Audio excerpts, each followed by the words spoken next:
ladies and gentlemen, and welcome to episode 4 of Pigskin Glory.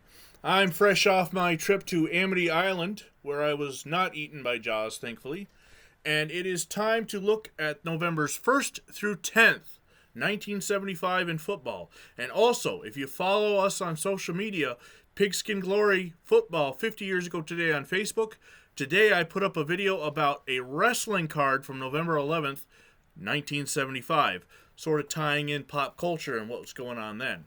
But let's go ahead and bring the Pigskin Glory up on the screen so we can take a look at what's going on in the world of pro football.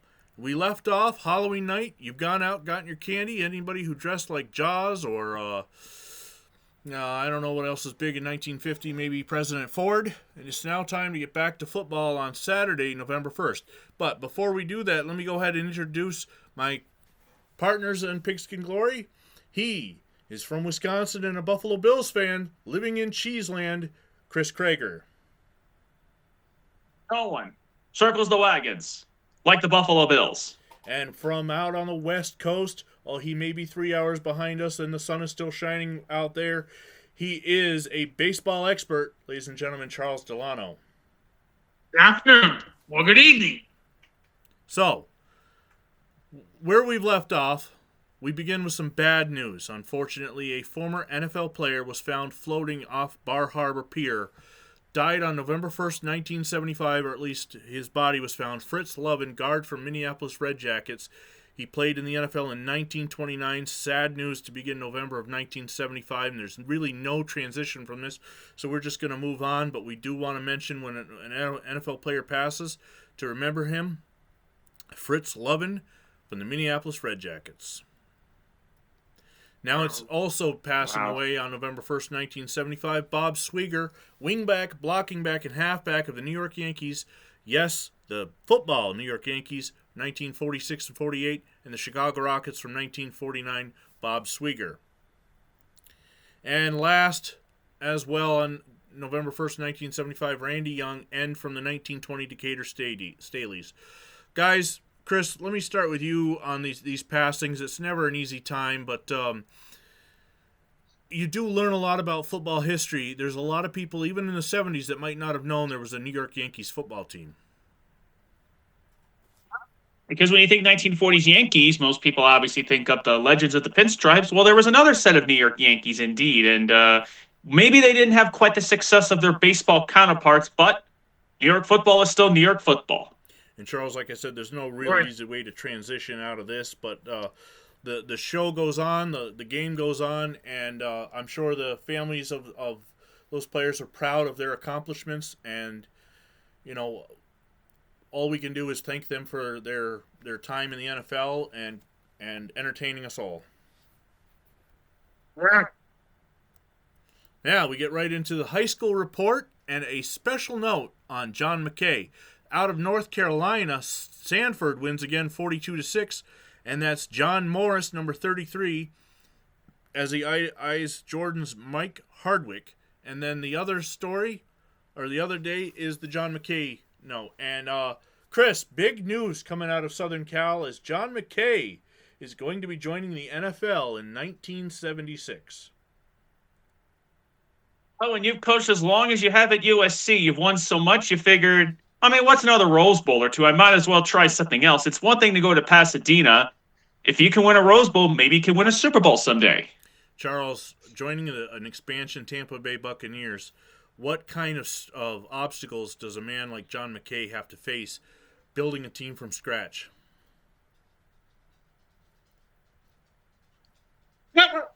I think it's difficult transitioning from college football to pro football, regardless of whether the team is an expanded team or not. Chuck Fairbanks, who had a pretty good college football record in Oklahoma, he's having trouble adjusting to the pros with the New England Patriots, and this is second or third year as coach of the Patriots. So this guy is going to have his work cut out for him in St. Pete. Some of the big names like Barry Switzer, Woody Hayes, Bo Schembechler, Joe Paterno have not made this jump.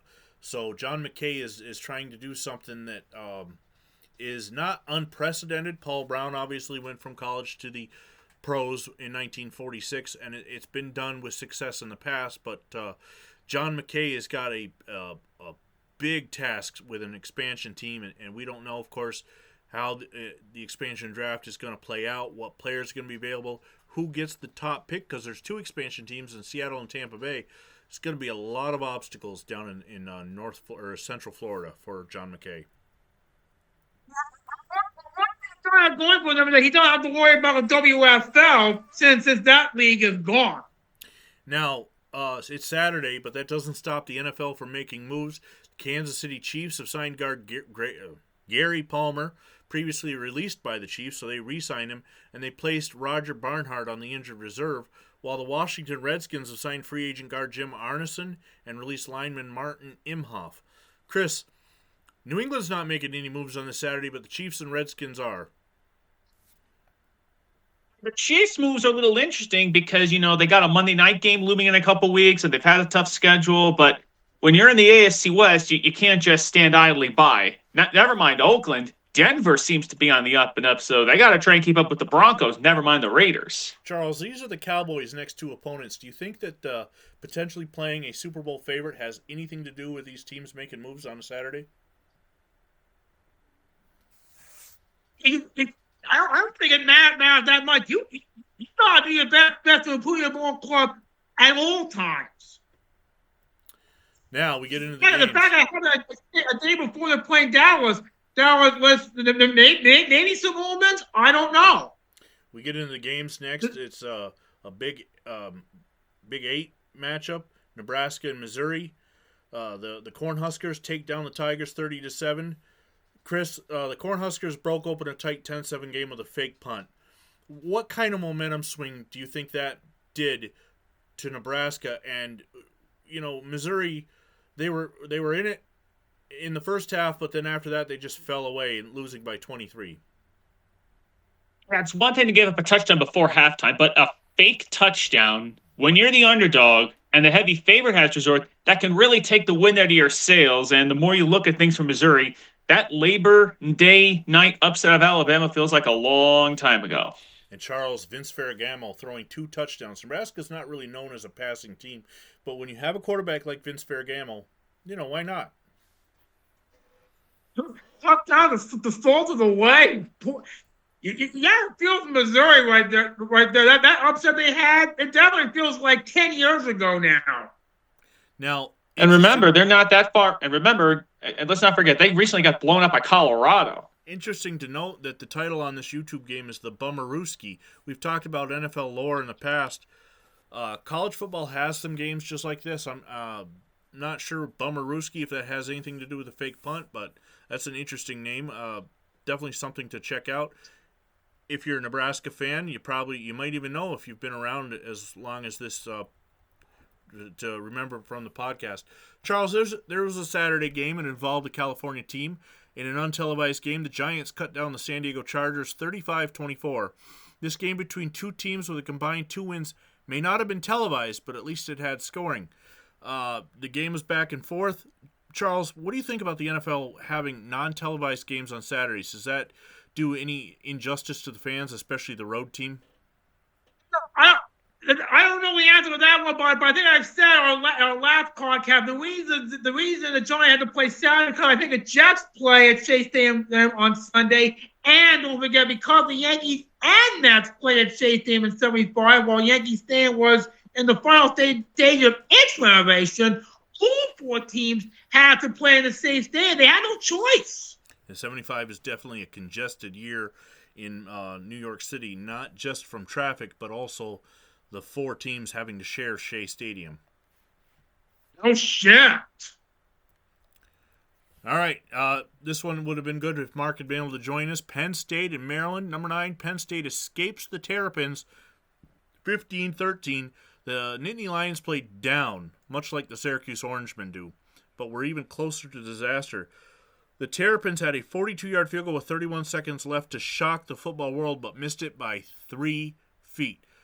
Chris, 3 feet. If Maryland makes that field goal, what does that do to Penn State's season? Considering they're an independent, it would have really taken them out of the major bowl picture because they're not tied into a conference. But again, You're playing down in the competition. That loss at Ohio State can only carry you so far when you're not exactly playing a conference schedule, and this would have been an inexcusable loss.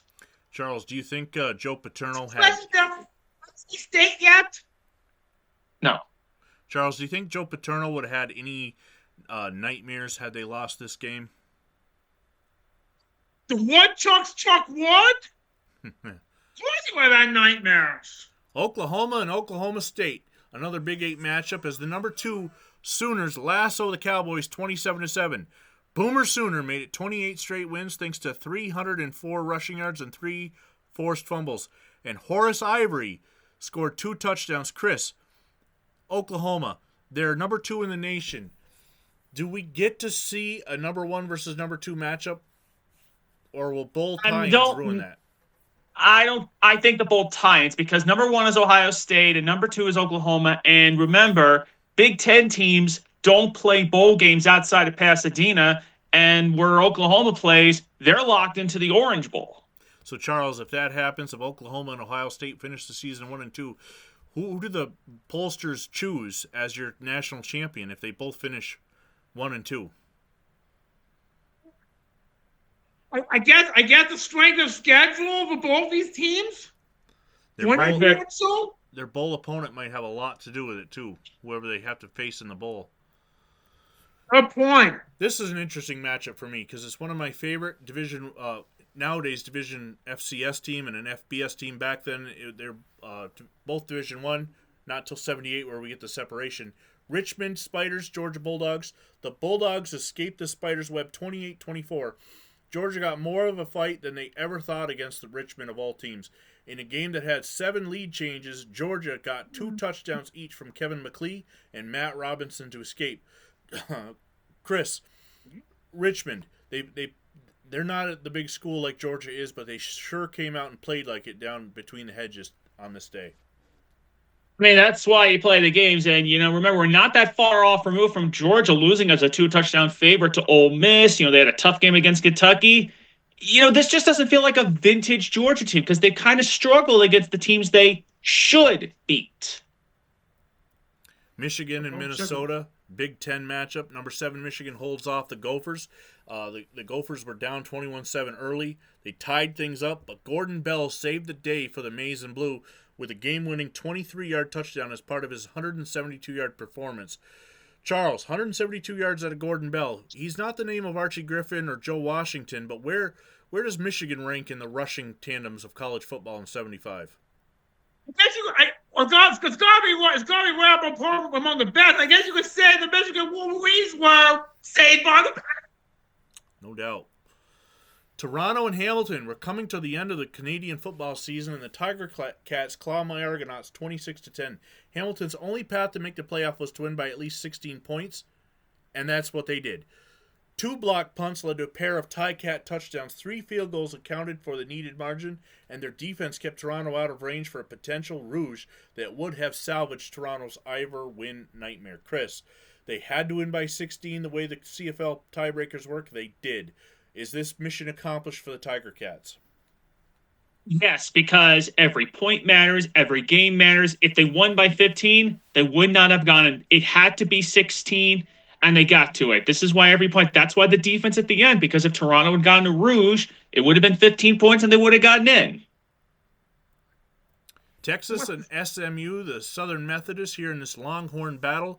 Running back duel. We talked about running backs earlier, Charles. Earl Campbell out of Texas, 160 yards and 2 touchdowns. Wayne Morris from SMU, 202 yards and 2 touchdowns. The difference, the Longhorns got 3 field goals while the Mustangs mustered 0.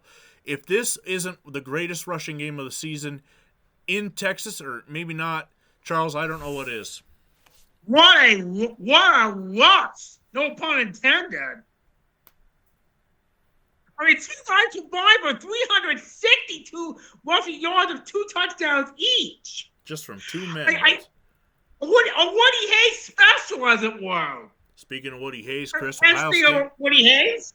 Ohio State, number 1, they get past Indiana 24-14. The Hoosiers fell behind. The Buckeyes 17-0, but did score 14 straight. However, an interception led to a Mr. Touchdown. Pete Johnson score that salted away in monumental effort for Indiana. Does struggling to blow out Indiana hurt Ohio State's ranking? I don't think so, because Oklahoma, if you recall, Vinny, they had some struggles. They had a close games with Texas, close games with Miami. Ohio State, Oklahoma was on their struggle bus. This is Ohio State's version. Arizona State and Utah, that's the number 10 ranked Sun Devils. They scorched the Utah Utes 40-14. The Sun Devils got passing and running touchdowns from each of their quarterbacks. Arizona's defense was the story of the game, though, thanks to their staggering 9 interceptions. Charles, the bakery was open up in Salt Lake City for the Sun Devils, and 2 of those picks were by Mike Haynes. Wow. 10 turnovers total? Yep. Wow. I bet. Which makes me so bad? Was it cherry turnovers? Was it the blueberry or maybe orange? I probably have. Well, that depends. What's the favorite? Whatever the favorite fruit of Utah is. Maybe. I go with cherry. USC and Cal. Ricky Bell ran for 121 yards. I can't believe we didn't mention these 2 running backs. We were talking running backs. For us, he wasn't the best. Bell wasn't the best running back on the field, Chris. Chuck Muncie had 146 yards and 62 receiving. The real difference, though, is the quarterback play, as the Trojans only got 44 yards passing, while Joe Roth of the Bears, 244 and 2 scores. What an upset. Cal, USC had some close games. They had the struggles at times. They've had a lot of close games. It finally caught up to them. They were playing with fire against Oregon, Purdue, Iowa. But they finally got burned today. And how much do you think that John McKay thing may have played in this game? Remember, the Buccaneers announcement was made before they kicked off in Berkeley. Yeah, the news was broken on the morning papers. And you got to think that maybe, Charles, the players were emotionally distraught going into this game, especially the underclassmen. I can understand, especially if it was a favorite coach they like playing on this coach, and they find out that he's going to be leaving. It's gonna cast some doubts. Now, Chris, would John McKay perhaps be possibly thinking that Ricky Bell might look good in the orange and red of the Tampa Bay Buccaneers? He's probably hoping he doesn't end up on the Seahawks. Yep. This is a touchdown from that California USC game. It is Joe Roth, who threw for 2 touchdowns this day. Here he is hitting a familiar name to football fans of the 80s. Wesley Walker was a Cal Golden Bear from, I believe it's about 16 yards out. Jets legend. Yep. Alabama and Mississippi State. Number 6, Alabama tames the Bulldogs 21-10. Mississippi State, with a shocking 10-7 lead, threatened to hand Bama their first SEC loss since 1972. But a pick six turned the tide, so to speak, and then the tide rolled to a game-sealing fourth-quarter touchdown. Chris, Tyrone King's 26-yard pick six, how does that propel Alabama? Did they raise in the rankings, especially with Ohio State struggling? I don't know, because Alabama's schedule hasn't been monstrous, but you have to think about Alabama. When they were at home, they obliterated TCU in Washington. A little different on the road, but, they are winning these games, and, in the race for the Sugar Bowl, every win counts. Yes. San Jose State, Charles. They're up against Fresno State in a local battle, number 18. The Spartans are 18th in the nation, and they beat down on the Bulldogs 21-7. Ranked, they relied on their defense to get past Fresno State, recovering 2 fumbles to set up a pair of touchdowns and holding the Bulldogs to a net total of -1 yards rushing. Charles, what does this win do for San Jose State? It definitely goes to Law Commons. Who knows? No, maybe Michael Bonner can get into a bowl game against a Bulldog team that apparently didn't have any teeth. Certainly when it came to rushing. By the way, I should mention, Charles, San Jose State's only loss, Cal, the team that beat USC. Even your one loss isn't exactly a terrible one. Yeah. We still got another game up in Canada before the night ends. Edmonton and British Columbia. The Eskimos declaw the Lions 12-8. The Eskimos had clinched the West while BC had a chance to clinch a spot in the playoffs, but the Lions had used up all their energy to upset Saskatchewan. It showed as despite what was essentially a baseball score, the Esks did enough to finish 12-4, their best record since 1957. Chris, with the season coming to an end, is it Edmonton's Grey Cup to lose? Well, it definitely appears that way because, obviously when you haven't had a record this good since when you won a Grey Cup in 1957, teams like teams like Hamilton have been winning recent years. Edmonton's been a bit of a lull, but this might be their time to bust through. All right, November 2nd, Sunday morning, you wake up, you get out your newspaper, the scores aren't done in college. Notre Dame versus the Navy, the Irish turn back the midshipmen with a resounding defeat. We take a look at the picture here. Navy's John Koralski fields trouble ahead from Pete Johnson, not the same Pete Johnson that's been scoring for Ohio State, and game star Jeff Weston. The play was stopped for no gain. Charles, Notre Dame, they're not ranked, but they're still giving it all their effort. What's up with the Notre Dame-Navy rivalry? Will Navy ever get back in the winning column? Sure, Navy's gotta get back in the win column. And it's for a school with a good tradition of Flying Irish, the pride there is always gonna be there, whether the top 25 ranked or not. Just a quick thought on this game, Vinny. If you think about Notre Dame after those 3 straight heart-stopping games, the comebacks and the USC game, they were due for a rare blowout win. Yes. All right, we got some transactions before we get to the games for the day. Looks like it's the same listing from Saturday. It's the same guys. It's the same Washington guard, Kansas City guard, same guys. All right, so let's move on. Just a newspaper reporting them a day late. The games from Sunday. The NFL action, this is week 6, I believe? 7, week 7. Minnesota gets past Green Bay 28-17 for the third straight game.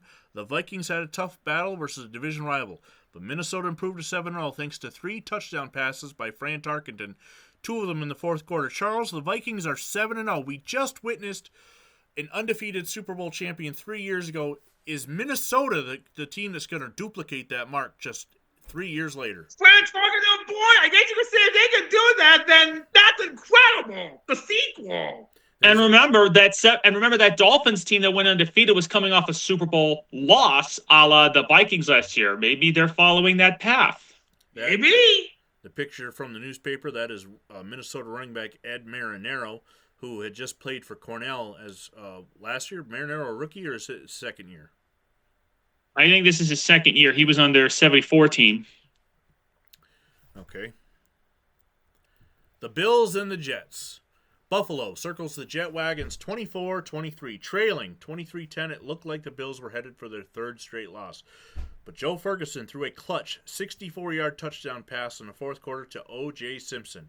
After blowing double-digit leads the previous 2 weeks, this time the shoe was on the Buffalo's right foot. Chris, Buffalo off the losing streak. O.J. Simpson with a huge touchdown. Going forward now, still a game behind the Miami Dolphins. Does this right the wagons, so to speak, for the Buffalo Bills? I definitely think it does because, they've got the Colts who are good, but they're still not quite there yet. They got a couple of games with New England. Minnesota may not have much to play for, but all it comes down to is, does Miami slip up? Because if the Bills keep winning, Miami, remember, they haven't lost since week 1. Yep.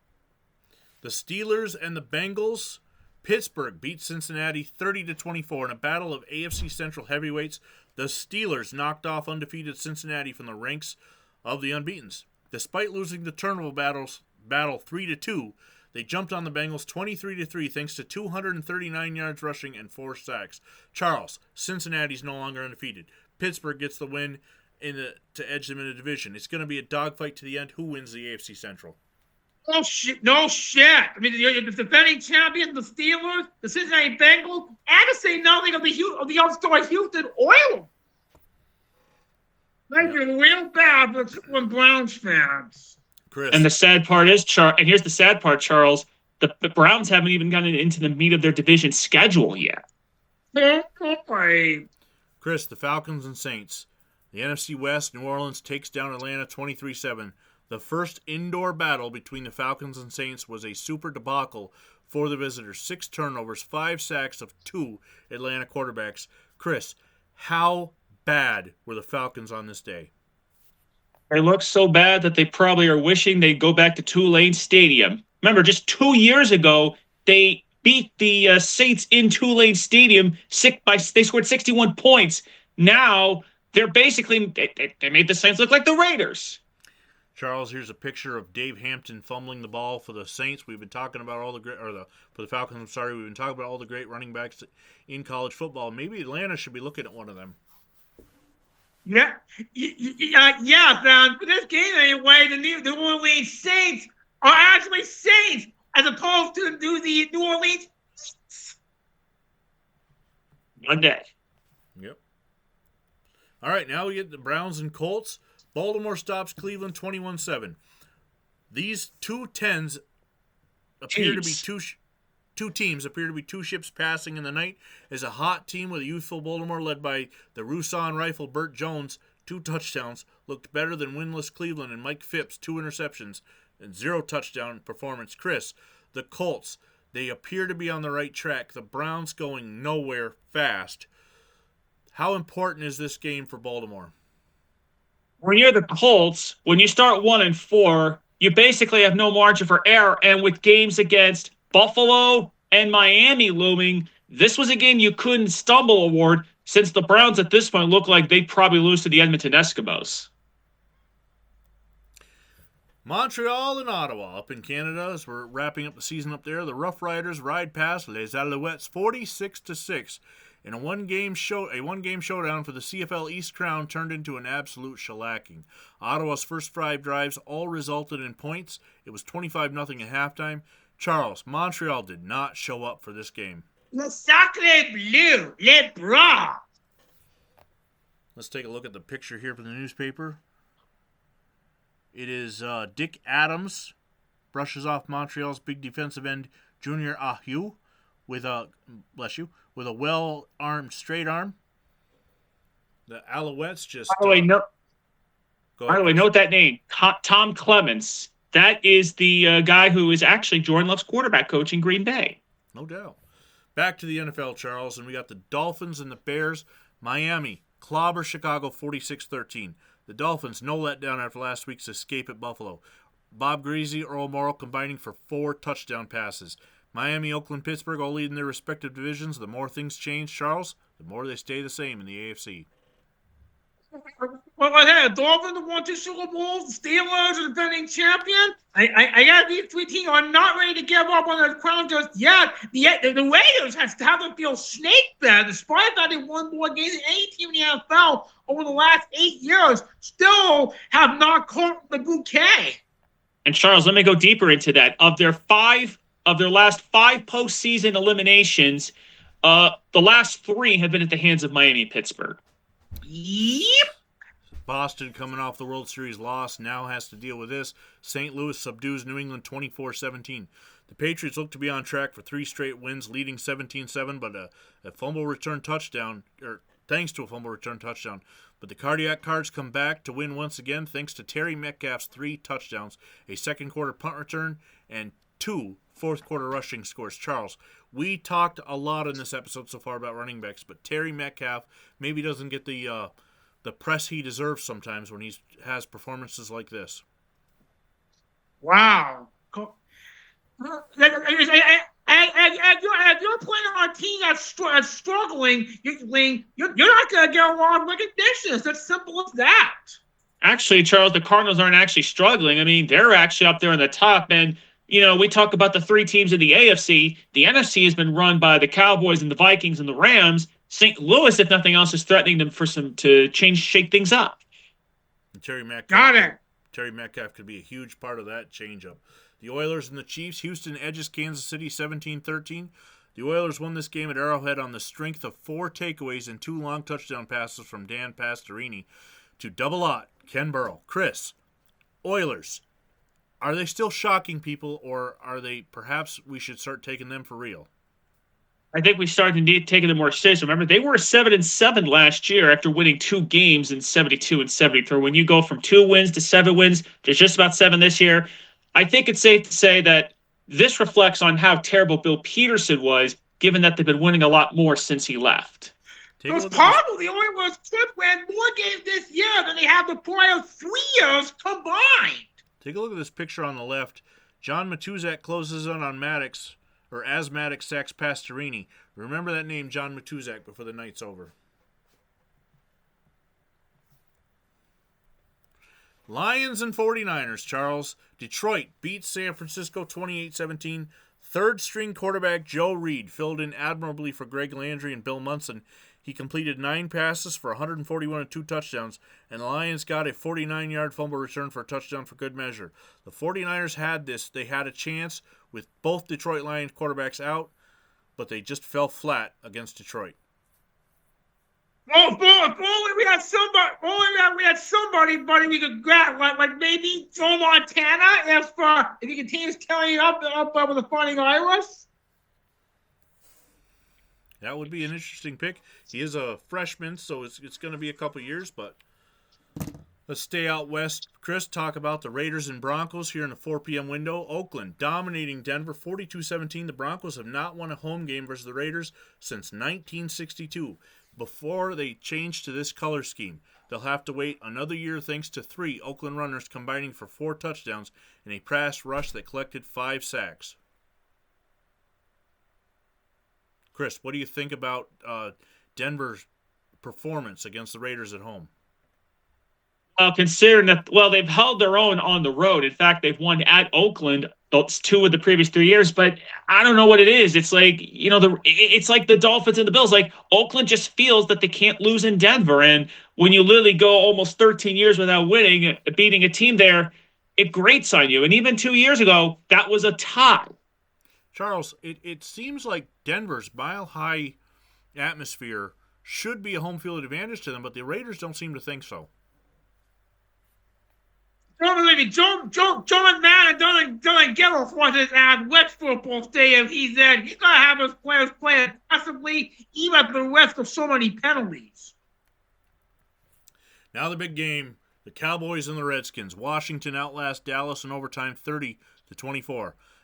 The latest installment of Pro Football's premier rivalry has unusually high scoring.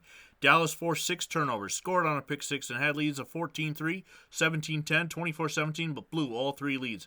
Bill Kilmer throws 3 touchdowns. The Redskins get a clutch overtime turnover and drove for the winning score. Chris, the NFC East, you mentioned St. Louis is coming up on them. Dallas missed the playoffs in 1974.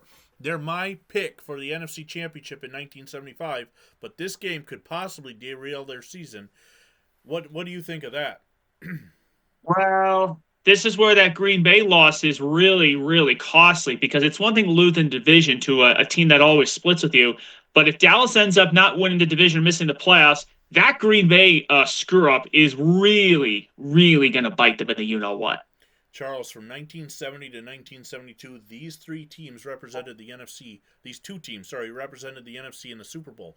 However, 73 and 74, it was Minnesota. Is the NFC East really this good, or are they just battling for second place to a Minnesota team in the Central?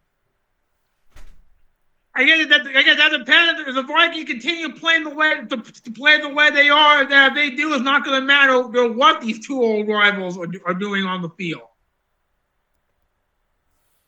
We got one more game in Canada. Winnipeg versus Calgary. The Stampeders stampede the Blue Bombers 35-26.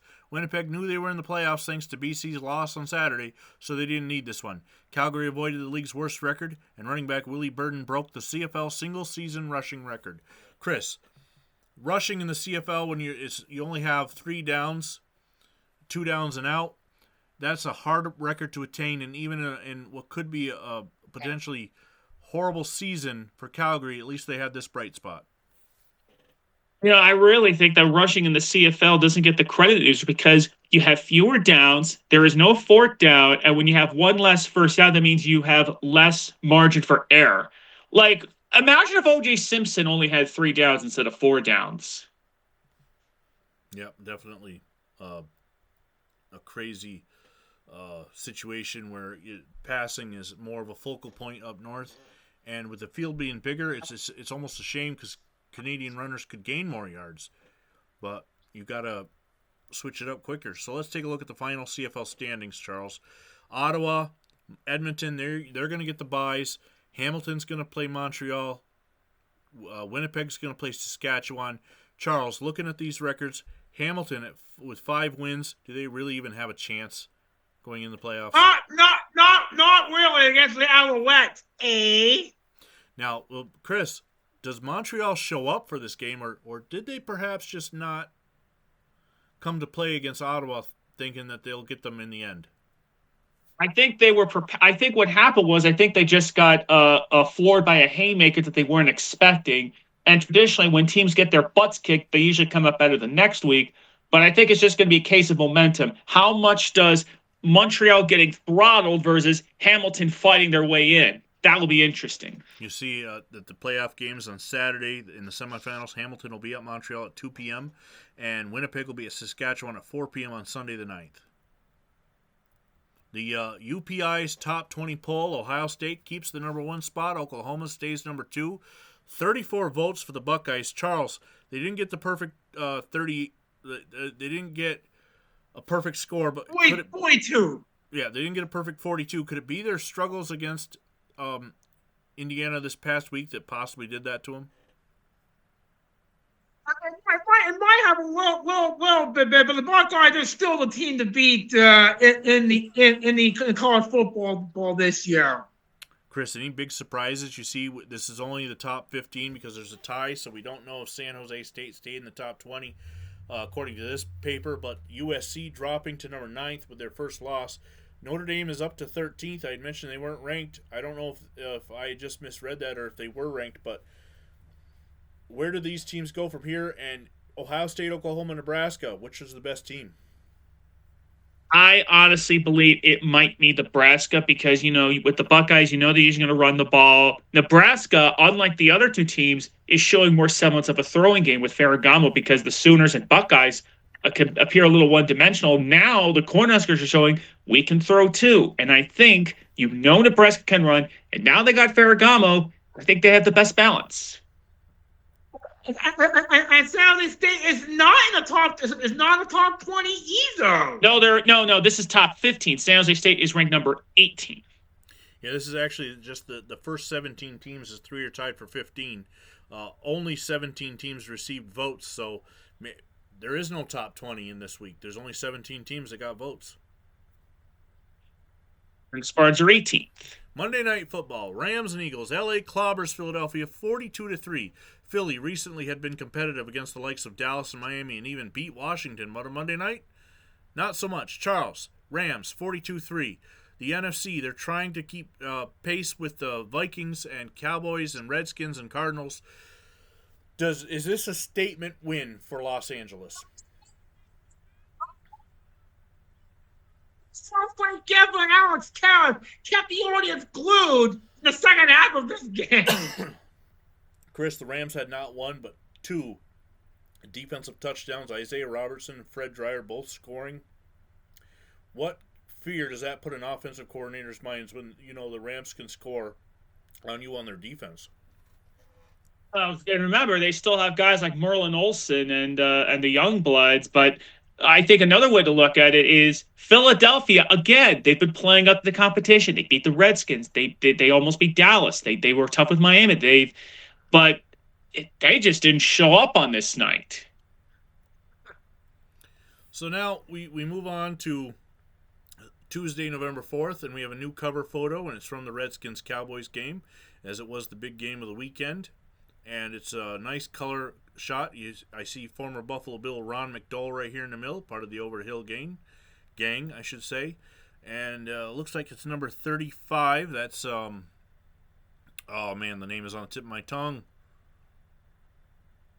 I can't think of his name, but running back for the Cowboys. Cowboys don't have the best running game as far as the NFC goes, but let's take a look at the NFL standings. Minnesota, undefeated. They're the number 1 seed right now. The Rams would be 2.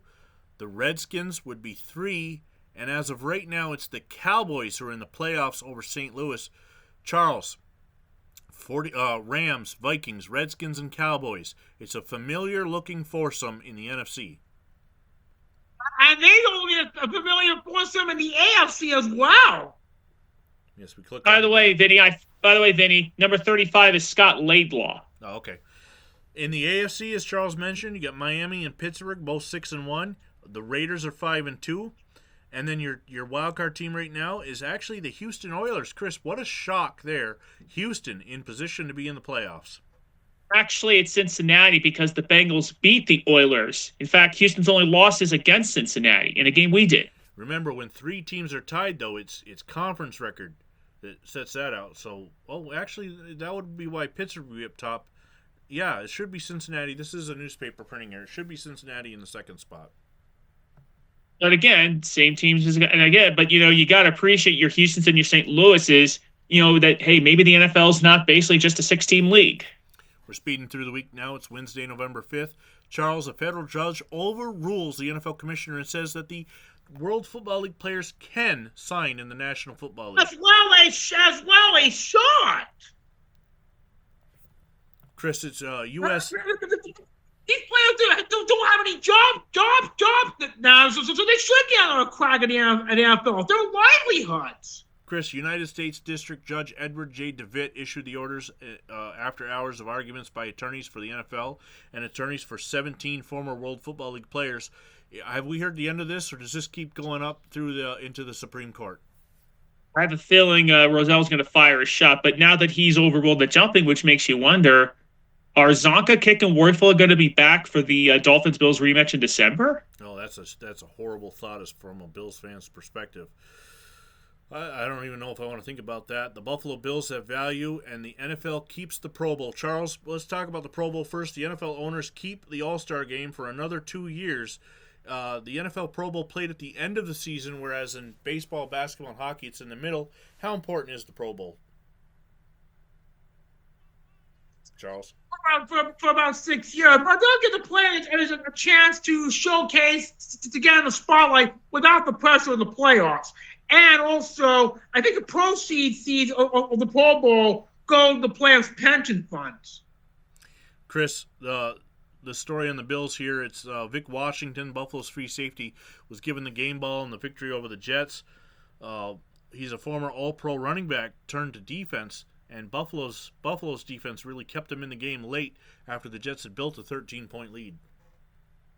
It's really kind of ironic because, at times, the defense had, some people have said that's the weakness of the Bills. But when you look at it with some key takeaways, a couple of things, sometimes it can look leaky, but there are times when it matters most, they'll come up big. Charles, we got a little comic strip here, Trim's Arena, and it looks like the field goal is so powerful it's sending a lineman right through the uprights. Probably at Candlestick Park. It's interesting to see comics from the era. Of course, this is the Buffalo Evening News on November 5th. Just something to add in, a nice little feature.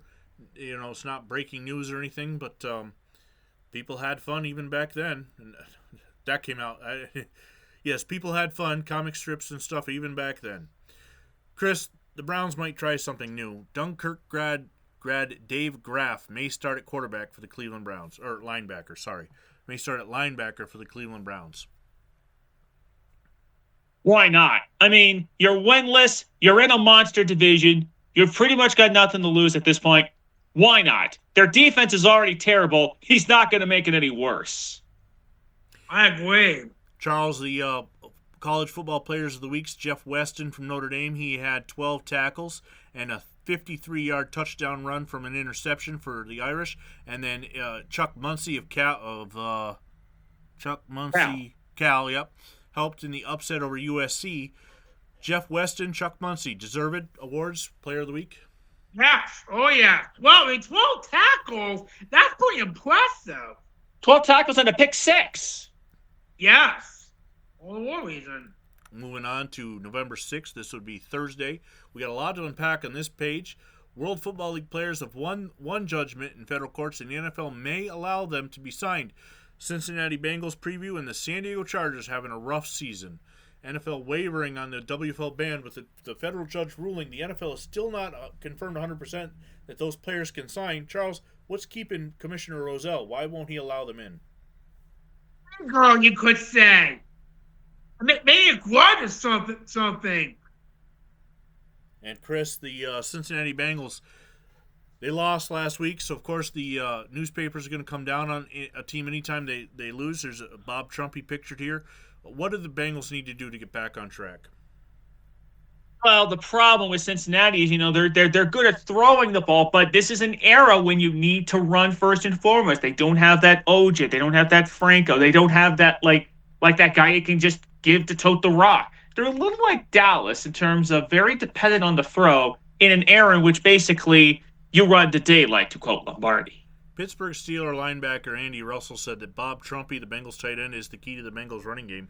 And I stopped to mention that because it is kind of timely that he was featured in this newspaper as he recently passed away 50 years later. Bob Trumpy, one of the voices of our childhood, watching football on NBC growing up, as he was a color man for NBC Sports, and before that was a tight end with the Cincinnati Bengals.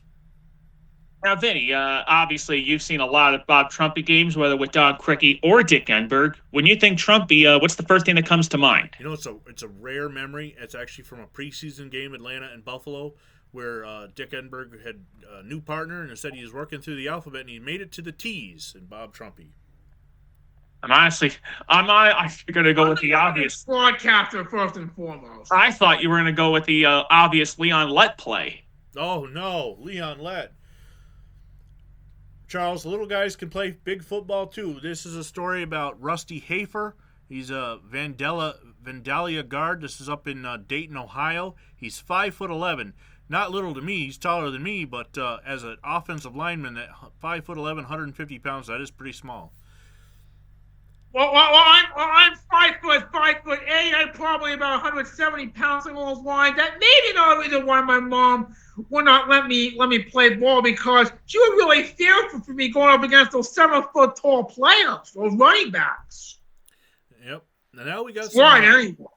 Statistical leaders. The leading running back in the NFL right now is O.J. Simpson, and look at the difference, Charles. Mercury Morris is almost 500 yards behind him. Holy wow! Simpson's really out there. He's got 1,000 yards, and we're barely past Halloween. Chris, is he going to have another 2,000-yard season? I think he's got a better chance. But remember, 2 years ago, the Bills couldn't throw the ball. But now that the Bills have a great passing game, now it's like, well, you got to pick your poison. And if you want to load up on the pass, then, hey, ask the Steelers. And at this rate, OJ might pass it. Because remember, unlike 1973, the Bills have a running game now and a passing game now. Speaking of passing, Joe Ferguson is in second place. I believe this is...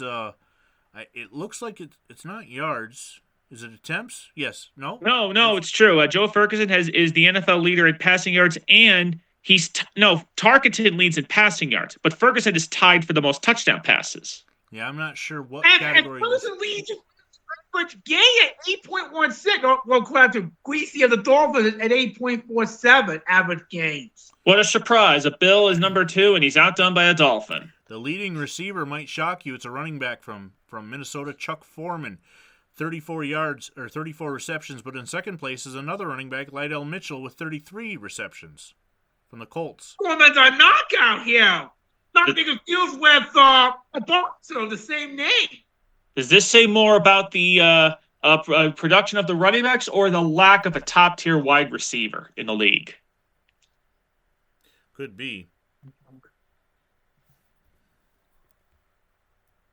The WFL players can sign. This is now Friday, November 7th, so now the WFL players can sign with the NFL, but must be in by the 26th of November. They have a deadline. They have 19 days, Charles, to sign with the NFL. Almost 3 weeks. Yeah, a little time to interview with a couple teams, and maybe we'll go and negotiate a deal, maybe a prorated deal for this year and next year. I'm no expert when it comes to legal contracts and everything, so Chris, here's an interesting note. All 28 teams can sign World Football League players, meaning Seattle and Tampa Bay, who don't play a game until next September, they can sign WFL players now. I really feel like, hey, Daryl LaMonica might be back in pro football. And there's going to be some quarterback needy team that may want to go after the Mad Bomber. Daryl LaMonica. You mentioned the Dolphins guys, not to mention a quarterback like Sonny Sixkiller, who never really got a shot in the NFL. Detroit team that's struggling, they could be looking at some of those quarterbacks. November 7th, this is Friday. Here's a little preview of the world's largest outdoor cocktail party, Georgia and Florida. And the Steelers and Oilers are going to be playing on Sunday, a big matchup in the AFC Central. Chris, what are you looking forward to in the weekend, November 8th and 9th, in the college and the NFL? Well, I think the game that's actually of the most importance is probably that Houston-Pittsburgh game because, again, Pittsburgh, they beat Cincinnati, but can they do it again? Because you figure if they can beat both Cincy and Houston, and they don't play Oakland this year, you figured maybe they are going to do it again. Navy and Miami played on a Friday night. The midshipmen sank the Hurricanes 17-16, trailing 16-3 at half. The midshipmen pitched a second-half shutout, got a touchdown, and then went ahead in the fourth on a pick six. With their comeback, Navy clinched their first winning season since 1967. Charles Gene Ford had a 24-yard pick six to sink the Hurricanes. If our Navy could do this... Sound like he's driven a Ford lately. And I'd be really proud of this Navy team. I know my dad, who served in the Navy during the Vietnam War, is proud of Navy too. Chris, if our Navy could do this to real Hurricanes, we'd be onto something, don't you think? Oh, absolutely. And keep in mind, this is a Miami team that, remember, this is a team that played their asses off against Nebraska and Oklahoma. It's Saturday morning now, November 8th. We're getting ready for college football, and Ernie Roberts' opinion column out of Boston says New England fans have to be fair to Chuck Fairbanks. Charles, with the Patriots not living up to what Chuck Fairbanks would like, we mentioned earlier about John McKay coming in the NFL. Is this a harbinger of things to come for Tampa Bay, that maybe hiring a college coach is a mistake? Well, based on what we've seen here, with a few exceptions, maybe can be a bit of a mistake because coaching college football and coaching the pros, you're comparing apples to oranges. So we're equipped to coach the apples, but not the oranges, and vice versa. New England Small College Football Roundup. Let's take a look at that. UConn finds Zing rocks Boston University 52-10. These games on Sunday night, of course. We talked about the Eagles being Princeton's air game is a challenge to Harvard as they get ready to battle Bowdoin and Tufts in a runoff. And Ron Bible, he's what story is this from? That the new Harvard-Princeton game? Yep. Ron Bible is going to be giving out the 10 Commandments in that game. And Boston College taking on Army. A lot of big games in the New England area, Chris, for college football on this Saturday. And you could argue that those teams probably have more talent than the Patriots do. Charles, take a look at that Connecticut helmet. That's an interesting one. Wow. Rich Hedspeth, who in the fourth quarter scored UConn's final touchdown in a 52-10 rout of Boston University. Escapes diving tackle by Terriers Terry Thompson, say that name 10 times fast, and goes on for a game. Terry Thompson. Terry Thompson. And these little dancing skills might come into play to escape those tackles just like that. Chris, a lot of big news coming out of the Boston area football today. It's official. William H. Sullivan is now the chairman of the board for the Patriots. He owns the majority stock of his football team. Took him so long. I mean, hey, it took him so long. I mean, now he officially owns the team, just like the Yankees own the Red Sox. Charles, does one owner in Boston help change their fortunes and propel them to a potential Super Bowl in the future? If he's willing to spend the dollars to put a competitive team on the field, then perhaps. Tank McNamara is a Boston area comic strip, and this week, Chris, we've got a football theme. It's a sports comic. This week is a football theme. Somebody want to go ahead and read it? And the world's oldest place kicker attempts the field goal. Boom! Stretcher! There's some fellow who's got his head bashed to a point. That's an interesting note. World's oldest field goal kicker. George Bland is out of the league now. Is this Boston taking a shot at Oakland? No, actually, George Bland is still kicking for the Raiders. What Tom Dempsey would think of this comment? we do have a transaction on this Saturday. It's official. We already That's talked the about same. it. Billy Sullivan completed his purchase of the Patriots voting stock. He and his cousin Mary are now 100% owners of all the stock for the New England Patriots. This will not ever become a Green Bay situation. How about this, Charles? We thought Jim Plunkett's season was done, but he's ready to return. Steve Grogan will start. Andy Johnson will be in the backfield, but Mac Herron and Jim Plunkett are ready. What? Jim Plunkett with the Patriots?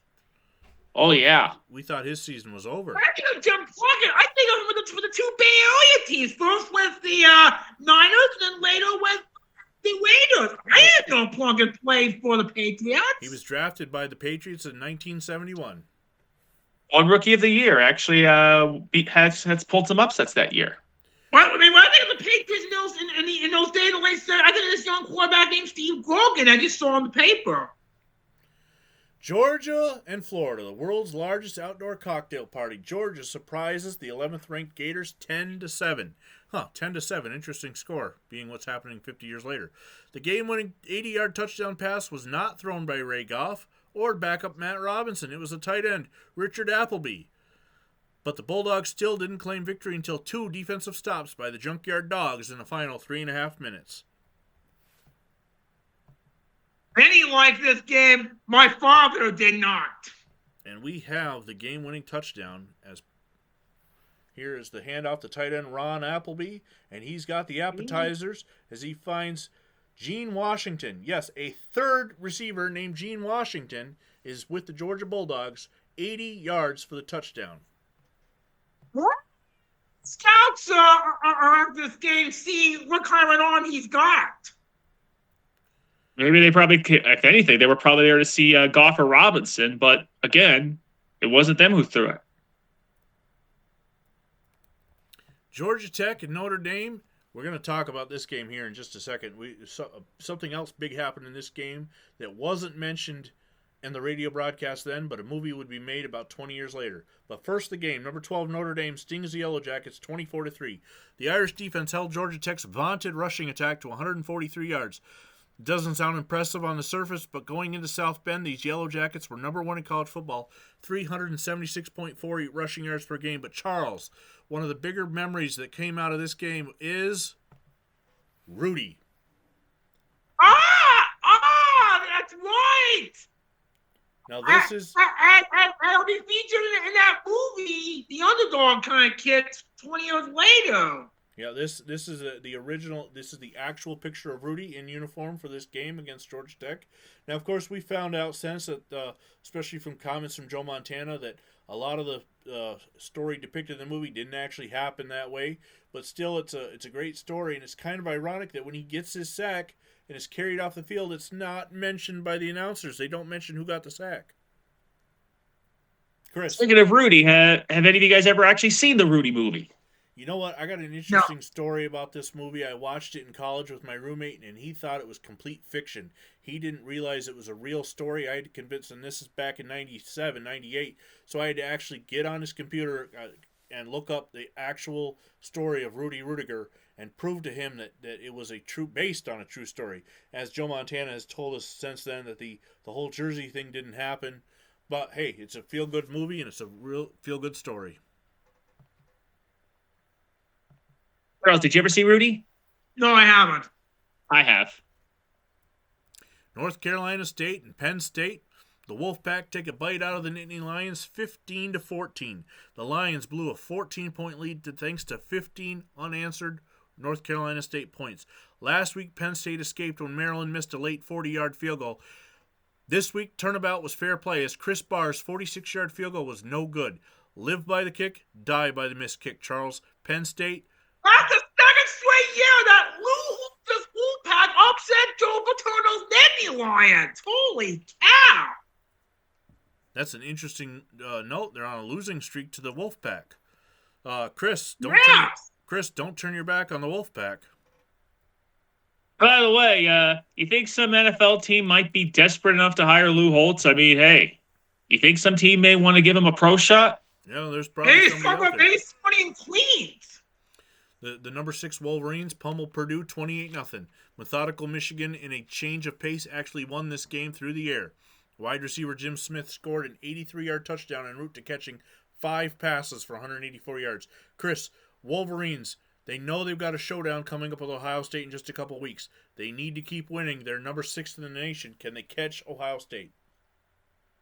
Well, I think the 2 ties are, because even if they beat them, the 2 ties are going to be costly. I think the Baylor one more so, whereas Stanford's been pretty decent.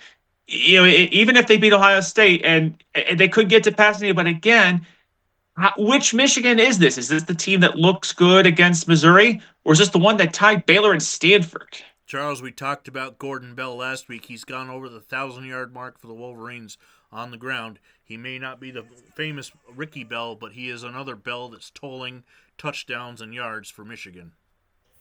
And definitely helping keeping keeping the Wolverines' title hopes within somewhat reach. But as Chris said, they gotta be Ohio State and hope a lot of other teams that have them lose, which I highly doubt. Ohio State versus Illinois. The number 1 Buckeyes pummeled the Illini 40-3. It was business as usual for the mighty Buckeyes. Another 100-yard day for Archie Griffin, 130 on a touchdown. Pete Johnson scored 2 more, and it's just another day at the mill for the Buckeyes. Their defense getting a pick 6, and Archie Griffin hit his 30th 100-yard game in his career. And 5,000 yards right now total for Griffin in his collegiate career. Chris, Illinois did score first, but 3 points wouldn't be enough on this day. It's not how you start, it's how you finish. Kansas and Oklahoma. The Jayhawks chalked the number 2 ranked Sooners 23-3. Charles, the 28-game win streak is over. Kansas didn't have any passing yards. Maybe there's some hope for Michigan. Maybe there's a way to get a toll for Michigan after all. If the Jayhawks if the Sooners not only lose, but get walloped 23-3. They didn't have any I guess the Sooners can kiss their title hopes goodbye.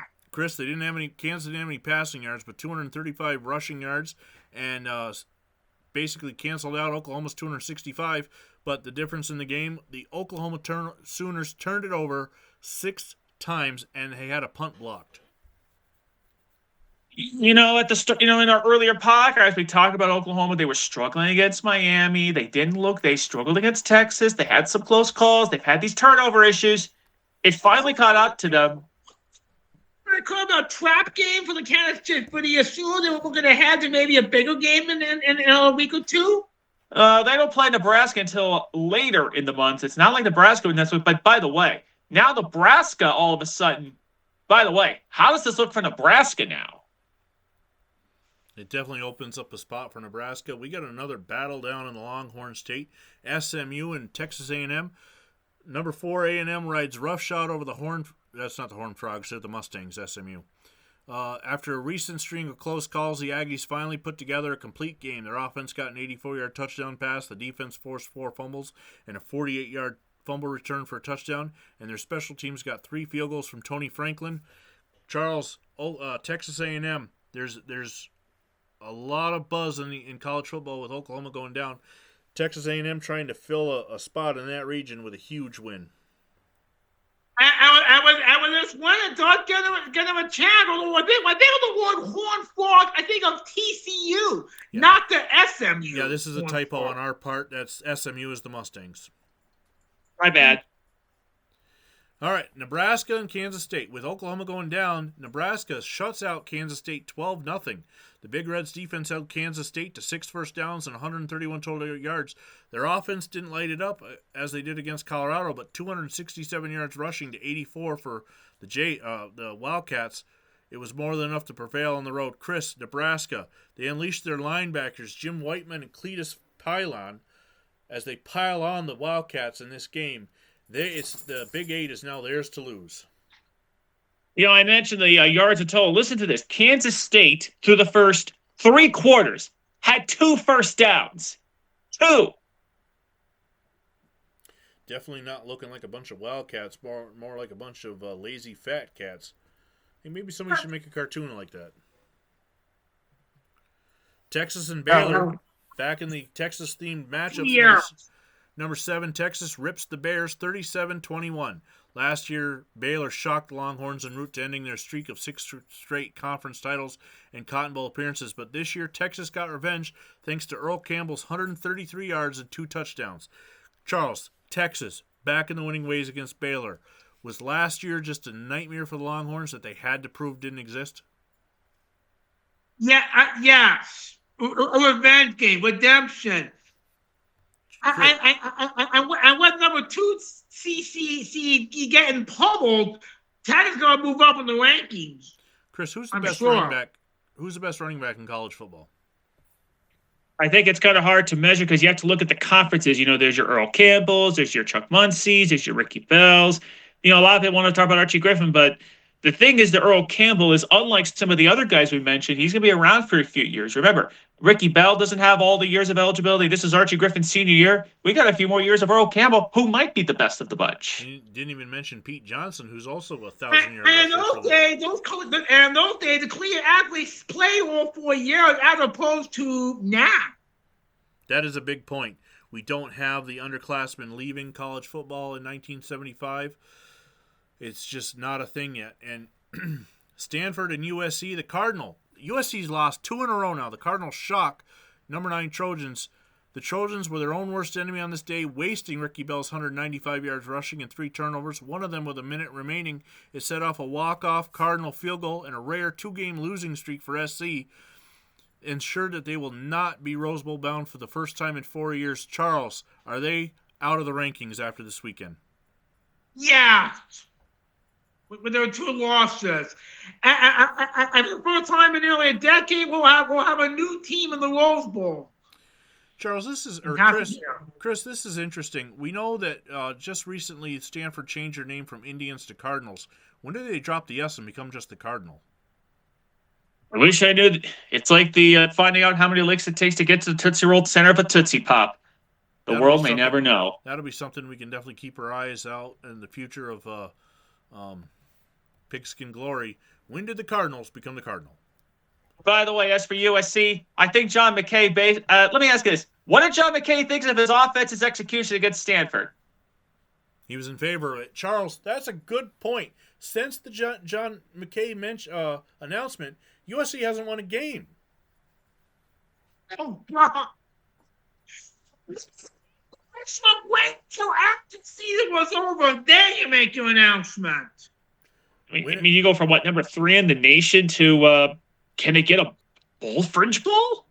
We got playoffs up in Canada. The Blue Bombers and Rough Riders in the West semifinal. It's the Rough Riders bombing the Bombers 42-24. Ron Lancaster has said this would be his final home game. He delivered a dramatic flourish in his Regina final with 4 touchdown passes. Saskatchewan rolled to a 35-8 halftime lead before putting it on cruise control and set up a rematch of a recent wild 48-41 game against Edmonton. Chris, Winnipeg,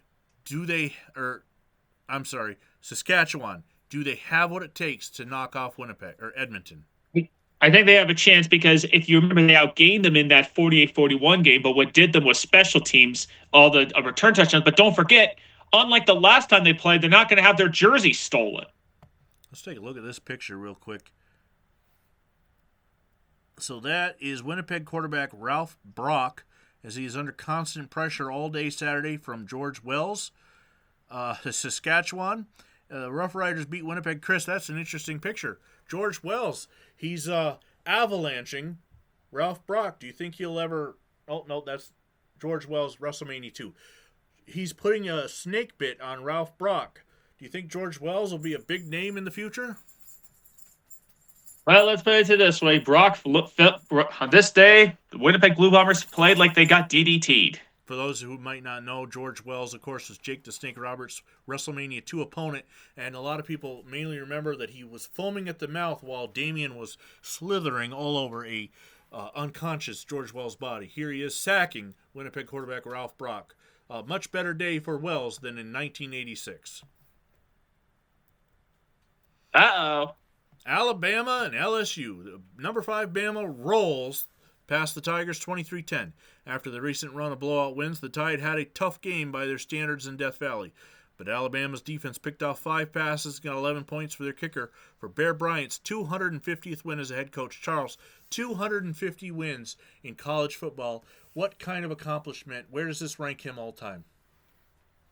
It's going among the best. I mean, if you play 10 college football games a year, and to win that many games, you have to coach for 30 years at least and be tremendous in each of them to get to that milestone. Chris, we're going back with wins back to his days at Texas A&M, and of course now with Alabama. Bear Bryant, one of the all-time greats. How much longer does he go?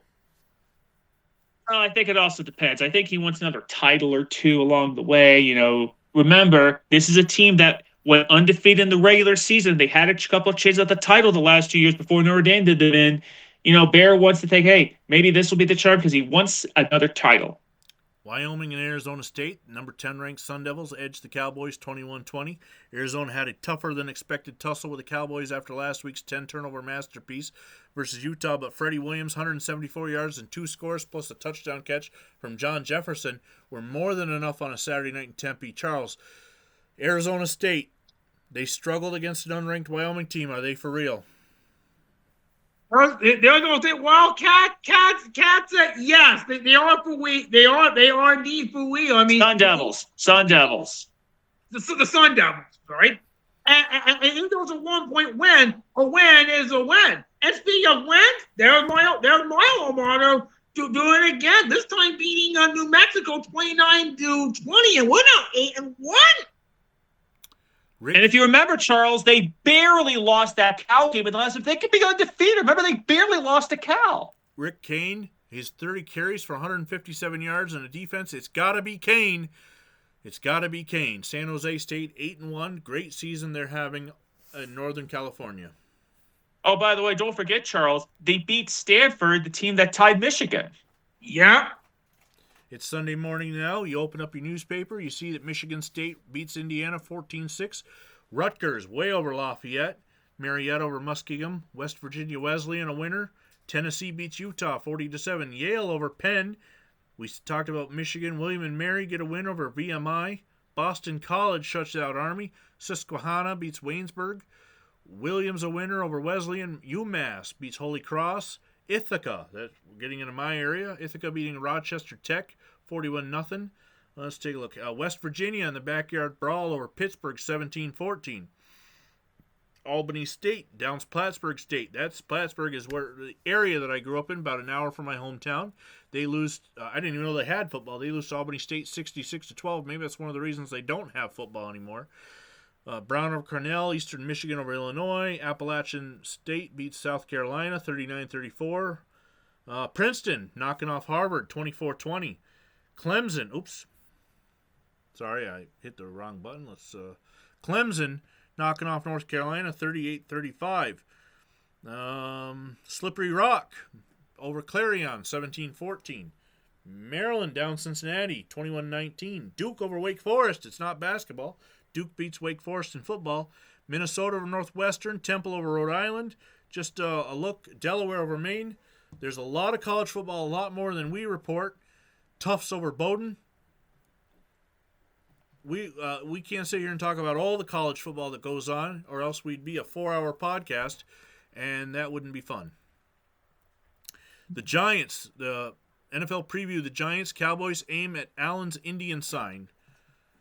We look at Giants quarterback. No, Giants haven't beaten George Allen, but Craig Morton's Dallas beat him in 1972. Can Craig Morton beat the Redskins for the Giants on this Sunday? Chris. Remember the last time the Giants played Washington, they got absolutely pummeled in week 2. So you figure they're going to put up a better fight this time. Whether Zonka, Kick, Warfield, Bonacani, Anderson, and Hines go rolling along in their championship personality unchanged, the Dolphins have some new faces like Don Nottingham. He's scoring rushing touchdowns. Don Shula is still an outstanding coach, and as long as the Dolphins have him, Charles, the Dolphins are always going to be in it. Wow. And I know that's got to bug Vinny. They lose all those guys, and it's like, yeah. Oilers have a pocket in their miracle. Charles Dan Pastorini, he's got the Oilers. People are talking about him, and they're in battling for a playoff. Pastorini. And this game against Pittsburgh is going to be a very big test. And we got other big games: the Jets at the Dolphins, Redskins at the Giants, Chiefs and Cowboys on Monday night. Chris. Yeah, I think that comes down to which Chiefs are going to show up: the one that pummeled Oakland, or the one that gave up, or the one that scored 3 points against the Niners. I'm gonna New York metropolitan area, Columbia streaks snapped. They lose to the Big Green of Dartmouth, 22-17. The Ithaca Bombers are 8-0 on the season. That's in small college, Division III football. Where I went to college for a week back in 1999, Brockport is one of the teams that out of Rochester that plays Ithaca every year. Ithaca, Cortland, Brockport, Rochester, RIT, just a lot of the smaller colleges around New York State being represented. Army and Rutgers. By the way, Vinny, stop. You've heard this before. Columbia football loses again. 4 touchdown rushes as Boston College lasters Army. Rutgers blast Lafayette. It was Kurt Edwards of Boston College scoring 4 touchdowns and 122 yards for them as Boston College knocked off Army. Oh, Charles, we have another cartoon. That makes 15 completion. Unfortunately, there were 6 to the opposition. Imagine that stat line, Charles. You're 9 for 15, but 6 interceptions. Well, at least the ball's never hit the ground. All right. We have this newspaper out of New York City has a grid pick'em contest. You can back then you can fill out this sheet and send it in for a chance to win. No postcards, please. It was a $5,000 prize to the winners. Interesting. They list only 5 pro games. They don't list Washington, St. Louis. That's a little surprising. Yeah. Whoever the Raiders are playing. Right in the other semifinal game in the CFL, Les Alouettes, Charles, tamed the Tiger Cats 35-12. The East semifinal was a contrast in momentum. Montreal. Oui. Montreal had lost a showdown in Ottawa by 40, while Hamilton won their way in beating Toronto by a margin they had to. But you wouldn't have known it with how the Alouettes jumped all over the Ticats with a 24-0 lead and more than held up. Johnny Rogers scored a touchdown. Joe Petty caught 2 scores and held Hamilton to just 14 yards. As Alouettes head coach Marv Levy has them rolling as they head into their Eastern final against Ottawa, Charles. I wanted to play it anyway to Aaron Rodgers. I don't know. He's the former Heisman Trophy winner. He's the former Heisman winner from Nebraska. Scored that famous touchdown again on Thanksgiving. Chris, we have to mention Montreal head coach Marv Levy, being that we're recording this podcast on Veterans Day, and Marv posting a video today. He's 100 years old and still going strong. He posted a video about his time in World War II, and it's amazing to see him still up and moving and looking good in 2025, as he was the head coach of Montreal way back in 1975.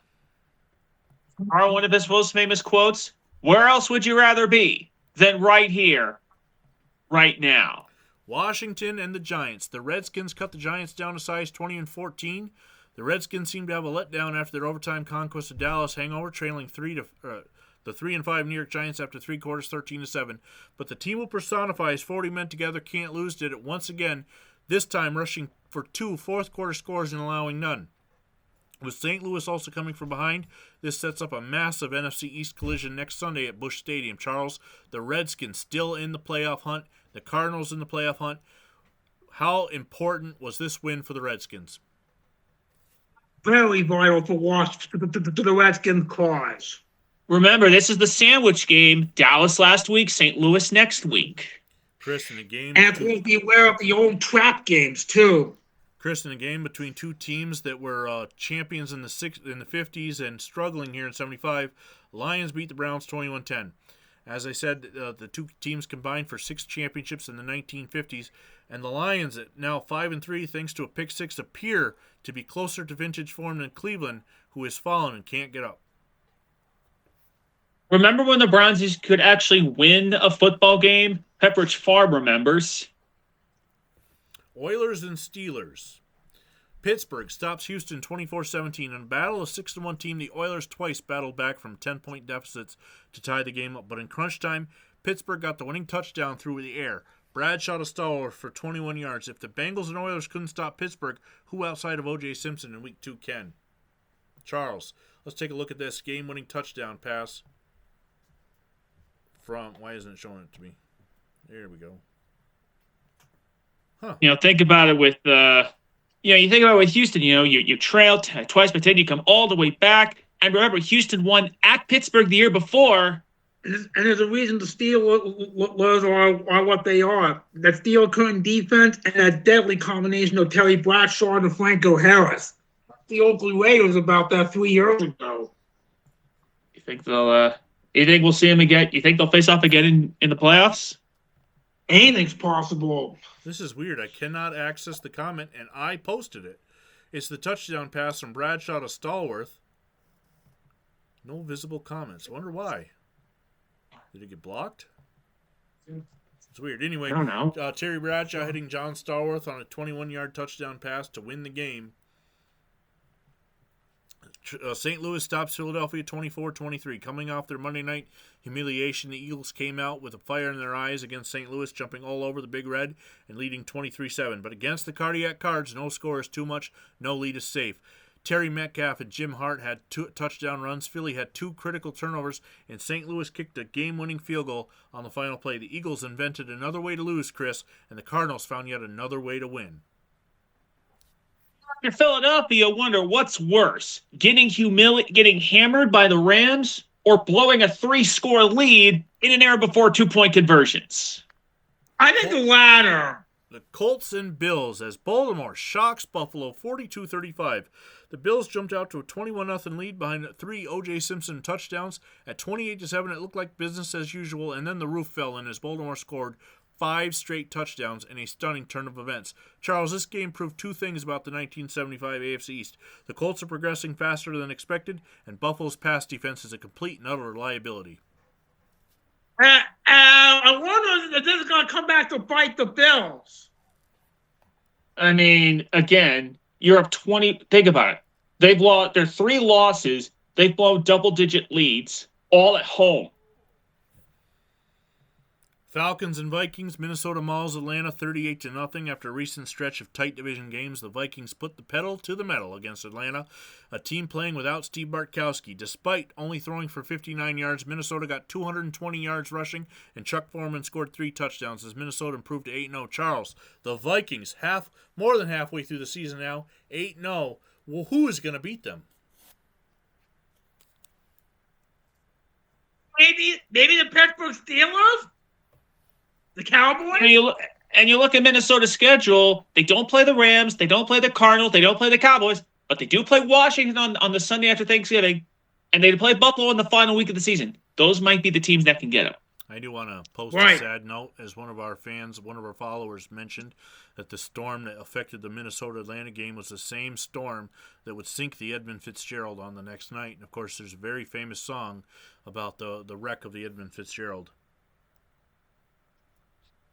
How about that, Vinny? We got a comment from an outsider. So someone joined us. Yep, Packers and Bears. Bears down Green Bay 27-14 in the league's oldest rivalry. Both teams came in at 1-6. Both teams had 2 sacks and 3 turnovers, but Chicago came out on top thanks to rushing for 148 yards and a pick 6 from the defense. Charles, does anybody really care, though? No, not really. You know, they don't say you have to throw records out the book window into the rivalry. In this case, you have to throw the records out. Cincinnati beats Denver 17-16. The Bengals were facing a proverbial sandwich game. Steelers last week, Bills next week, but Cincy found a way to win at Mile High thanks to 163 yards rushing and winning the turnover battle 2-1. Chris, we mentioned it earlier.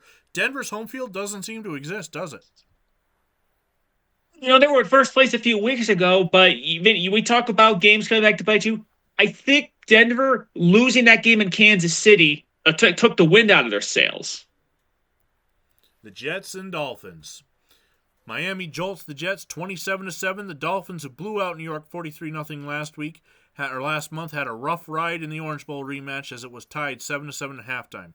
But Bob Greasy threw 2 touchdowns, Joe Namath threw 2 interceptions, and Freddie Solomon had a 50-yard punt return, all in the second half.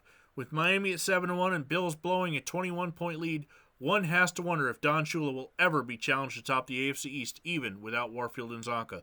Chris, with the Bills falling down the rankings, Miami's just running away with the division now.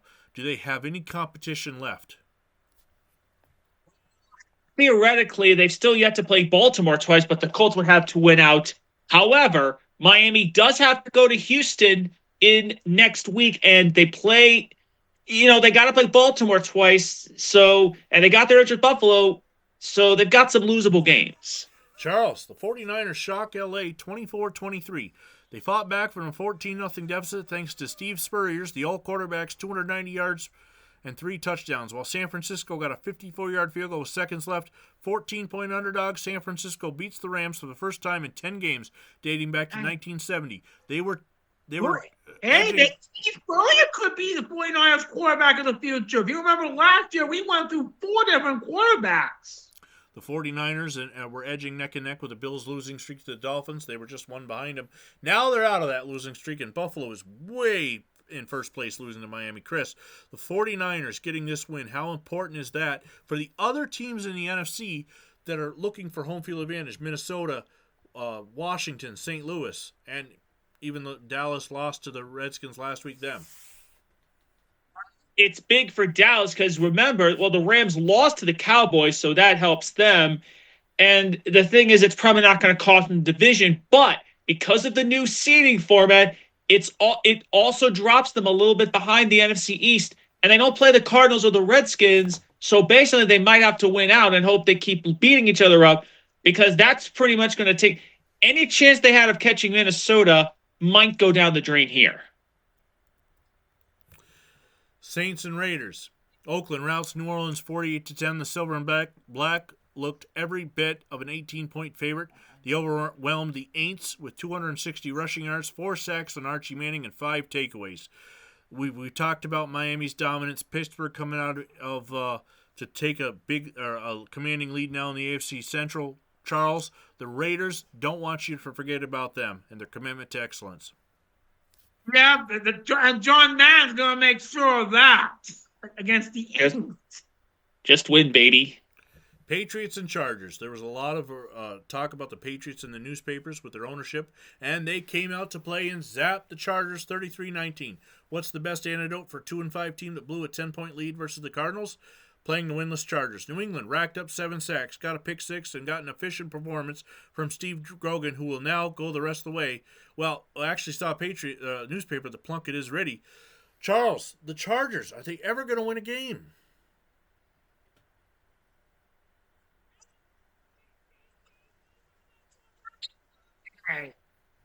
Let me ask you this, Vinny. Would the Chargers beat a Canadian team? Could they beat Edmonton? That's a good question. I never get into the argument versus college teams because it's pro versus men versus boys, but the CFL teams are grown men. They are professional football players, and I would think San Diego might want some of those Edmonton Eskimos on their team to replace the guys they got. All right, we got the college polls. This is now Monday, November 10th. The UPI top 20, the AP's top 20 have come out. Ohio State still number 1. Oklahoma, believe it or not, they're number 2 still. Charles, how did they keep the ranking at number 2 when Nebraska's undefeated? This was out on, remember, it's on Tuesday this is before the new rankings come out. They're just announcing how the teams top 20 going into this week fared, because when we do episode 5, the Sooners are going to drop. Oh, my apologies. This is Monday. I thought the new polls were out. The polls come out, I think it's still Sunday. Well, either way, we don't know about the polls until after the Monday night game. This poll does look identical to last Monday's. We have the 3-way tie for 15. So, nothing's changed here. Go to the collegefootballarchive.com, and yes, the number 2 ranked is Nebraska now at. Okay. Well, And Oklahoma drops from 2-6. I posted the wrong one, but we do have the AP top 15 from this past week. And just a note here, Boise State, this is the top 15 in the Associated Press for college division football, which is basically 1AA. Boise State is third at 8-0-1. Just a nice mention of them, as they are, of course, one of the more famous smaller colleges that's up in Division 1A or FCS nowadays, or FBS, I should say. Here's another interesting little note. Died on November 10th, 1975, Milt Romney, back from the Racine Legion, 1923-24, in the Chicago Bears from 25-28. And yes, he is a relative of future presidential candidate Mitt Romney. They're a second cousin, once removed, I believe. All right, guys, it's Monday Night Football and a way to end our week. The Chiefs and Cowboys, which we will be doing a watch-along, which you can find if you subscribe to us on Patreon at Vinny X Wolf. The Chiefs, Kansas City surprises Dallas 34-31. An incredibly wild and woolly offensive firefight with 5 lead changes and 8 touchdowns. The difference in this game was Dallas' 7 turnovers. None more costly than their fumble that Casey recovered, John Matuzak falling on the ball in the end zone for a touchdown. We wondered which Chiefs teams would show up on Monday night, the one that blew out Oakland or the one that scored 3 points versus home versus the 49ers. It turned out to be the former. And Charles, Dallas has now lost 2 in a row. Is the bottom completely falling out for the Cowboys? Cowboys are hoping that that's the case. This is one of the rare losses for the Cowboys at this Texas stadium since they moved in there 4 years ago. Preston Pearson on the fumble. This is the big touchdown that was mentioned in the profile. John Matuzak falling on it. Right before the fumble, Frank Gifford nailed the Cowboys with the announcer jinx as he was talking about the Chiefs' fumbles and how an earlier Cowboy fumble had also hurt them. And lo and behold, bam, Preston Pearson puts the ball on the ground. You know, you don't know what to make of the Cowboys. I mean, again, are they the team that beat the Rams, or are they the one that lost to the Packers? Well, guys, that's another 10 days in college football, or NFL 1975. I'm going to go ahead and stop sharing my screen and bring myself back up in here. There we are. Big news. WFL players can sign. Haven't seen any sign yet. New sole ownership in New England. Cowboys losing 2 in a row. Bills stumbling against the Colts. Oklahoma going down. It's been a wild 10 days as November begins in 1975, and we still have got Thanksgiving to come with no Cowboys in action on that day. Wow. Let me give you my big takeaway from these 10 days. Let me ask you this. Browns, Chargers, who's worse? You got to say the Chargers because they haven't won yet. Chargers. But maybe if they play, at least be a chance for San Diego to get a win. I'd have to, Cleveland has a much tougher schedule. They look at the teams in their division and they play Minnesota. The Chargers, they don't have to play like a Cincy or a Houston or a Pittsburgh in their division. Charles, what's your takeaway from this 10-day stretch? The Bills stumbling, Oklahoma getting crushed, and the second straight year, Lou Holtz's Wolfpack upsets Penn State. We have a Final Four in Canada. We'll be looking forward to talking about the finals and up there. San Jose State 8-1 for Charles. Georgia with a huge win. It's been a wild 10 days. And for Chris and Charles, I'm Vinny Vincent, and we will see you in 1975.